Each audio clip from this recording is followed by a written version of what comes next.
So the gospel reading this morning is really, really, really short. I just took 2 phrases out of the actual gospel designed for today because it's going to go to the core of what I want to address in the homily. So if you're not paying attention, you're not going to hear it.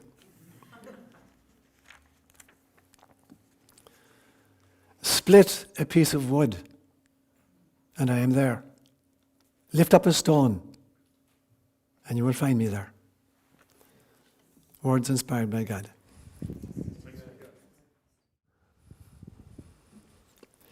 The Talmud is a Jewish compendium of wisdom. It's a reflection on the Hebrew scriptures, and it's filled with all kinds of interesting stories. And one of the stories I want to share this morning is the story about 4 great wise men, 4 rabbis in ancient Judaism. And each of them begged God to allow them just to enter heaven for a little bit to see what heaven was like. And finally God agreed that he would allow each one of them into heaven to get just a foretaste of it. So the first guy up there is called Ben Azai. And Ben Azai goes in and has an experience of heaven, as a result of which he dies of fright. And the second guy that goes in there is called Ben Zoma. And Ben Zoma goes in, and because of his experience there, he loses his mind. He goes crazy. And the third guy that goes in there is called Akar. And Akar goes in there, and because of what he experiences, he loses his faith. And he comes back, he becomes an apostate. He no longer believes in God. And the fourth person that goes in there is called Rabbi Akiba. And Rabbi Akiba goes in, has an experience of heaven, and comes back out in perfect serenity. Because only Rabbi Akiba realizes that even the absence of God is God. Fast forward a few hundred years to the life of the Buddha. And there's a great statement in Buddhism: if you meet the Buddha on the road, kill him. And there's a great statement in Christian mysticism by Meister Eckhart that says, I pray daily to God to rid me of God. So, strange enough, I want to talk about God today. And I'm going to make 3 main points. I want to talk about the God I do not believe in. And then secondly, I want to talk about the God I do believe in. And then thirdly, I want to talk about the unexamined life. So firstly, the God I do not believe in. About a year and a half ago, I got a phone call from a mother. She's not part of the community, but she got my name somehow, who had a 13-year-old son, and she wanted to bring him in to have an interview with me because she was a Christian woman, and her son decided at age 13 he didn't believe in God anymore, and she found out that I was a priest and a psychologist, so she wanted me to talk sense to him. So the kid comes in. He's a very, very bright kid, and we had this great, great conversation, and he's very passionate, and he spends 15 minutes telling me exactly why he didn't believe in God. At the end of 15 minutes, I said, you know what, you're absolutely right. The God you don't believe in, I don't believe in either. And then we spent the next 40 minutes talking about what's the alternative, where do you go from there? Once you've rejected the God that you've been brought up with, what do you do, and where do you go from there? And so that first point I want to make this morning is, all of us were brought up with versions of God. If you haven't outgrown your understanding of God 2 or 3 times in the course of your life, you haven't grown psychologically or spiritually. And so I want to examine the kind of the God that I grew up with, the God that I no longer believe in, and then secondly I'll talk about the God I believe in at this stage. And so the God I don't believe in, I do not believe that God is a person. That is not to say that we can't have a personal relationship with God. That's very different. I can have a personal relationship with the cosmos because I live in the cosmos as a person. And therefore, the only way I can be in a relationship with the cosmos is as a person. But that doesn't make the cosmos a person. I can have a personal relationship with the forest. I live in the forest. I have a personal relationship with the forest in which I live. But that doesn't make the forest a person. But it means that I am a person, and the only kind of relationship I have with the forest is a personal relationship with the forest. If I go to the ocean, I love the ocean, I can have a personal relationship with the ocean, but that doesn't make the ocean a person. But I can only relate to the ocean as a person. So when I say that God is not a person, it does not mean that I can't have a personal relationship with God. But the God as person, it's as if the highest compliment we think we can offer to Source is to make him a human being like us, writ large. So we take human characteristics and we amplify them and we attribute them to God, and then we think that is who God is. I do not believe that God is such a person. Now, there have been many versions of this. There's a theistic version. So theism is the belief system that God is a person who created the world and continues to be involved in it. Deism, D-E-I-S-M, is a belief that God created the world, but then lost interest in it, like a kid with a Christmas toy, played with it for a few days, and that got fed up of it and let go of it. Then there's a notion of pantheism, that God is simply the sum total of all his works or her works. And that's a mistake as well. It's like thinking that if you read all the works of Shakespeare, that you've met Shakespeare. The collected works of Shakespeare are not Shakespeare. They are kind of productions from the genius that was Shakespeare, but there's a lot more to Shakespeare than the collected works of Shakespeare. And there's a lot more to God, than creation or manifestation. So there's another notion called panentheism. And panentheism is the belief system that God is all of her created works and a lot more besides, about which we can say nothing. So there's the total transcendence of God, about which we can say nothing, and then there's the immanence of God, God as she appears in nature that we can see. So I don't believe in the notion of this personal God who is like a hominid, like one of us, although I do believe I can have a personal relationship as I could have with the galaxy or the cosmos, or the ocean or the forest. So that's the first kind of God I do not believe in. I do not believe that God is a creator in the sense that God sits down some morning, and decides, I wonder what I'm going to make today.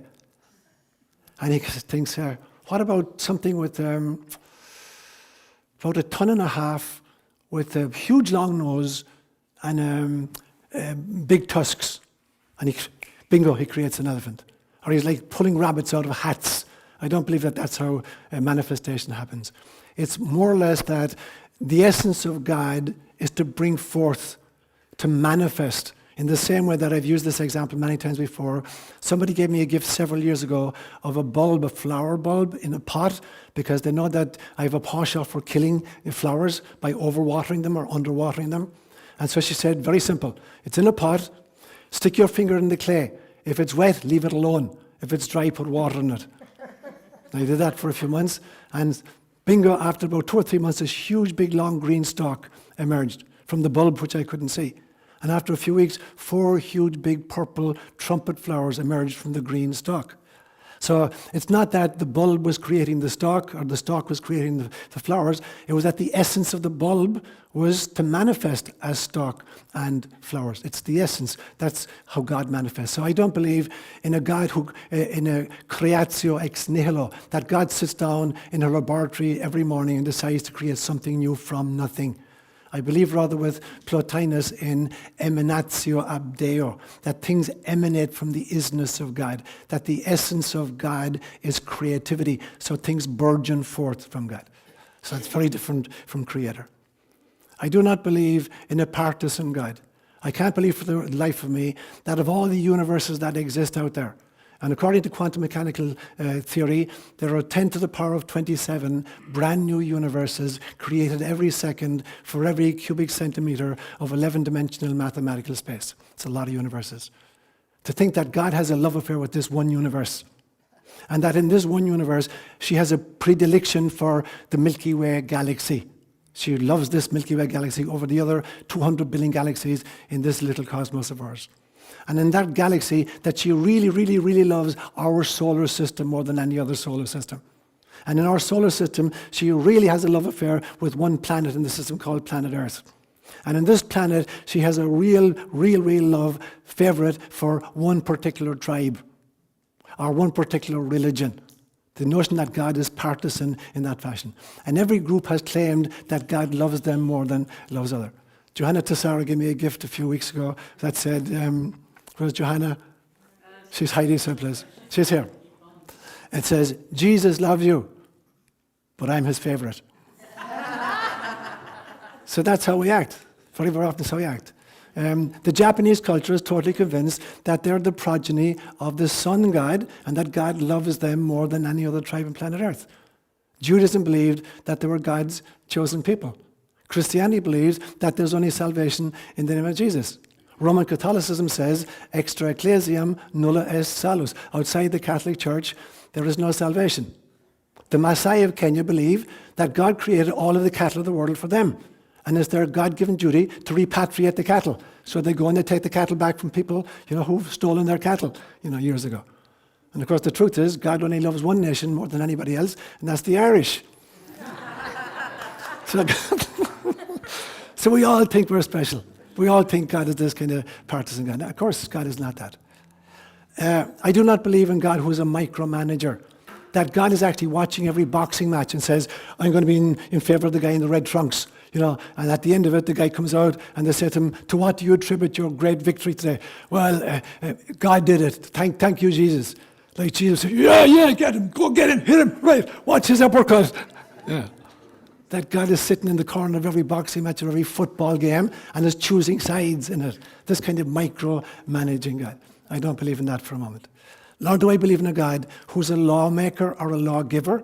That God is up there sitting, figuring out ways of making life more and more difficult for us and putting more and more statutes on the law books and then enforcing them and punishing them when we break them. I do not believe that is God. So none of these gods make any kind of sense to me. This is a caricature that has been created by fundamentalist religion. The problem is this.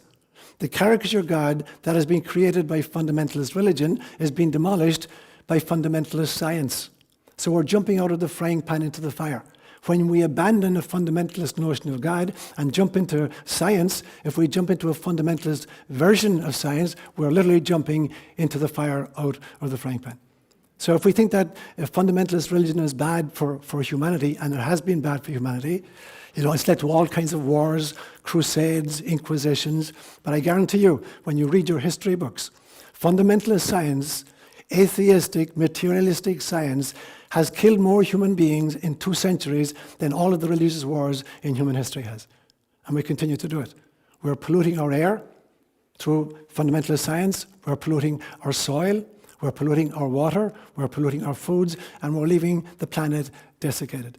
So if we're jumping out of the arms of fundamentalist religion into fundamentalist science, we're going straight from the frying pan into the fire. None of these are the answers. So we have to be really, really careful when we're abandoning one thing. What are we embracing? Science has become the new religion, in a sense. And it's got all the trappings of the old religion. There are saints in this new system. We call them the Nobel laureates. There's a Bible in this new system. We call it, peer-reviewed journals. There's liturgy in this new religious system. It's called double-blind, randomized, controlled experimentation. There's excommunication in this new religion. People who think outside the box are excommunicated. We've got all the trappings of the same religions, and they're doing all the same devastation. They're making all the same promises that fundamentalist religion made, that they're going to be our savior. And they leave us on a world teetering on the brinks of extinction. Now, I'm not saying that there isn't real science. There is. And there is real spirituality. There is. And so it's a question of embracing real spirituality and real science and letting go of fundamentalist versions of both of them. So there's the God in whom I do not believe. So then, who is the God that I do believe in?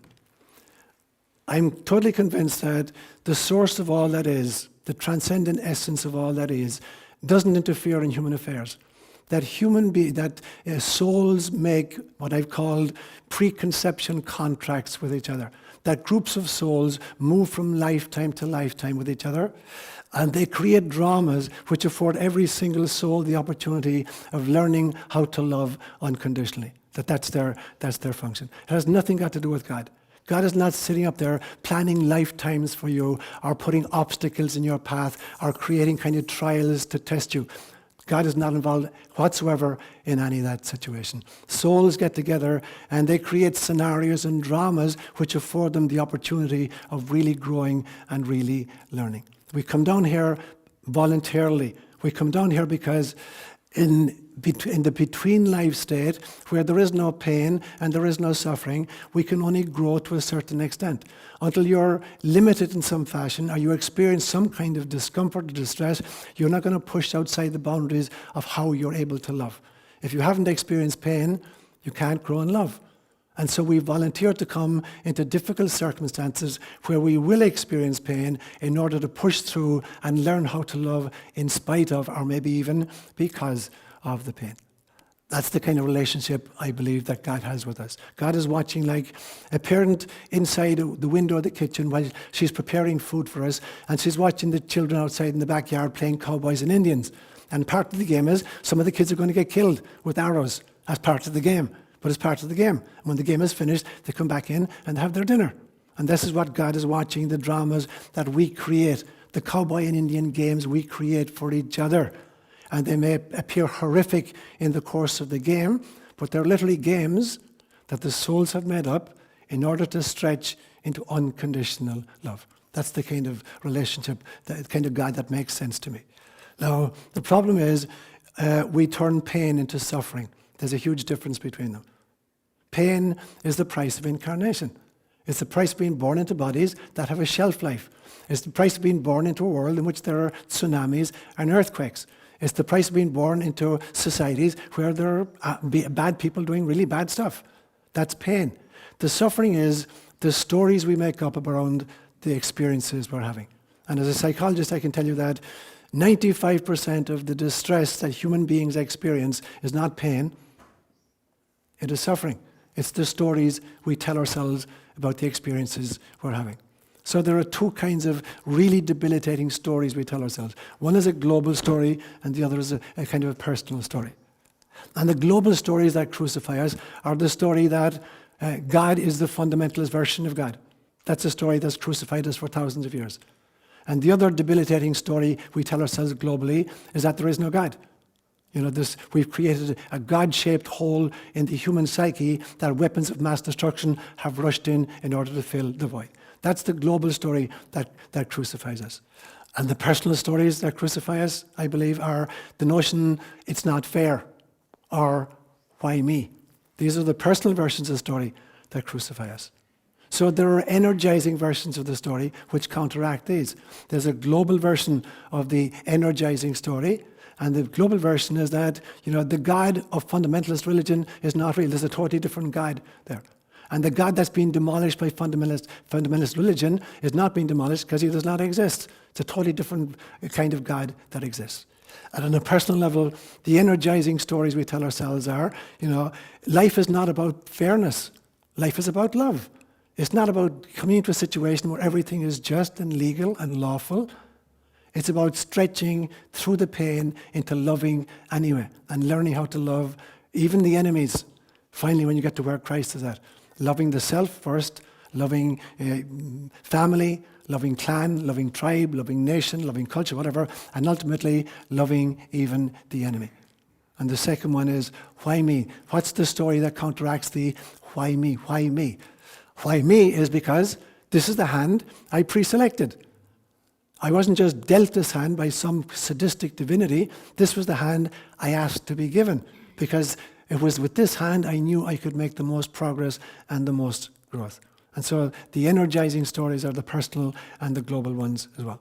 So as I look at this evolution of God in my cosmology, it goes through 5 distinct phases. When I look way back in human history, I see that as soon as we developed language and the ability to think symbolically, we began to wrestle with the great existential issues. You know, is there life after death? Why do bad things happen to good people? We began to wrestle with these. And so we invented a God. And we began to talk about these gods whom we invented. So the first stage of human, wrestling with existential questions resulted in a pluriformity of divinities about whom we said lots of things. So the first stage is theology. Theology is talking about the gods. That was the first stage of human evolution. The second stage came, I call it the era of the priests. And now, instead of just talking about the gods, we're attempting to speak with the gods. Through sacrifice or through ceremony or through prayer, we're identifying ways in which we can actually address the gods and speak to the gods. So this would be the second phase. The third phase I call the era of the prophets. And now instead of speaking about the gods or speaking to the gods, there are people who are purporting to speak on behalf of the gods. the prophets of Israel or the prophets of any other system or the shamans of Siberia, that they're speaking on behalf of God, to human beings. There's a fourth stage, I call it the era of the mystics. And it is the era when we're speaking not just about the gods, not to the gods, not on behalf of the gods, but as God. That every single one of us realizes, I am simply God in drag. I'm another version of the way in which God is experiencing herself in her immanence. And so every single one of us, when we go really deeply inside, we're realizing we speak as God, not on behalf of God, not to God, or not, about God, but as God. And the fifth stage is the one I think we're headed for. And this is the non-dual mystic. So whereas the theologians speak about God, and the priests are speaking to God, and the prophets are speaking about God, and the mystics are speaking as God, the non-dual mystics aren't saying anything. Because language is totally inadequate. You can experience that level of the divine, but you can't articulate it. And so that is the kind of God that makes sense to me. Which brings me to my final point then, the unexamined life. This is a phrase that Socrates, who flourished about 400 years before Jesus, said. At one stage he said, the unexamined life is not worth living. The unexamined life is not worth living. Now, whether we choose to believe it or not, every single one of us has a belief system. Whether you call yourself an atheist or a pagan or a Christian or Hindu or whatever, every single one of us has a belief system that drives every thought we have, every word we speak, and every behavior we engage in. The problem is that this belief system has been acquired unconsciously, and it is accessed unconsciously. We get this belief system from parents, from schooling, from priests, from teachers, from the mass media, from the politicians, from the TV or whatever. So we've taken aboard all of these principles that actually fashion a cosmology, a personal cosmology. And that drives every thought you're going to have, every word you're going to speak, and every action you're going to engage in. But because it has been acquired unconsciously, you access it unconsciously. When you find yourself in any situation in life and you make a response to that situation, whether it's a thought you have as a result of the situation, whether it's a word you speak or an action you engage in, that is being driven by your internalized model of how life is meant to be lived. But because you've acquired it unconsciously, you're now accessing it unconsciously, and so you're living unconsciously. And this is why Socrates is talking about the unexamined life is not worth living. If I'm living life unconsciously, it's not worthwhile. This is precisely why Gautama Siddhartha would give himself the nickname Buddha. Buddha literally means, I am awake. I know my cosmology. I know what drives my behavior. And I can choose the thoughts I want to think. I can choose the words I want to speak. I can choose the behavior I want to engage in. So to think that, if I reject God, for instance, that I'm now a free person. Rejecting God is only the beginning of the journey. If I'm rejecting this caricature of God, that's really important, really, really good. But even if I do that, that's only the beginning of the journey. If I'm not substituting it with something that makes life meaningful to me, it's a waste of time. And so I find that sometimes there are real atheists out there who've really thought stuff through, and they've come up with a model in which they don't need a God. But for a lot of people out there, they've rejected the God of their youth because it was a caricature, but they've substituted it with nothing. And so their position is not an independent position, it's a position of laziness. They're not prepared to do the hard work involved of bringing their cosmology to the surface and examining it, because I guarantee you there is no human being anywhere on planet Earth who is not living life according to a belief system, a personal cosmology. But the vast bulk of us are living it according to an unconsciously acquired and an unconsciously accessed cosmology. But we're operating according to a cosmology. And if I reject one kind of belief system and I don't substitute with something else, I'm living unconsciously from all the other stuff that I've acquired. So it becomes really important to make a science of spirituality. And there is a science to spirituality as much as there's a real science as distinct from a fundamentalist kind of science. And here's what it looks like. If you look at the scientific model, I don't care what the discipline is, whether you're studying physics or geology or psychology, whatever it is. Basically, the scientific method goes through the following stages. The scientist first makes a bunch of observations in her field of interest. She examines the data gleaned from these observations, and she's trying to identify, are there any patterns in the data? If she thinks she can identify some patterns, she now creates a hypothesis to explain the putative pattern. I think this is the reason why this pattern is appearing. Stage 4 is she now has to subject it to an experimental, controlled, double-blind, randomized study. And if it proves to be true that her hypothesis was correct, she now has to have it replicated in 2 or 3 other laboratories to make sure it just wasn't a statistical aberration or a fluke of some kind. If 5 or 6 other scientists come to the same conclusions, now you've established the scientific principle in the field. You put a bunch of principles together and you've got a scientific model of the discipline. But at some stage, new anomalous data are going to present themselves. And the old model is going to have to be tweaked a little bit to accommodate the new anomalous data. But at some stage, so much new anomalous data come in that the old model is radically inadequate. It can no longer contain, no matter how badly you tweak it, it can't do the job. And you have to dismantle the old model and erect a brand new model that can accommodate all of the old data and all of the new data as well. And that happened twice in the 20th century. It happened with relativity theory, and it happened with quantum mechanics, where the old Newtonian model could not explain microcosmic phenomena or subatomic particles. So we had to totally revamp our scientific understanding. Now, the same thing has to happen in the spiritual life. If you're serious about your earth journey, there has to be a science to your spirituality. You can't just abandon an old theory and not replace it with something else. So we have to go through the same stages. You have to be awake to make observations. When I do this, this is what happens. When I think this, here's what occurs. When I speak these kinds of words, this is the result. So I look at my own actions, behavior, thoughts and words, and I begin to make inferences from it.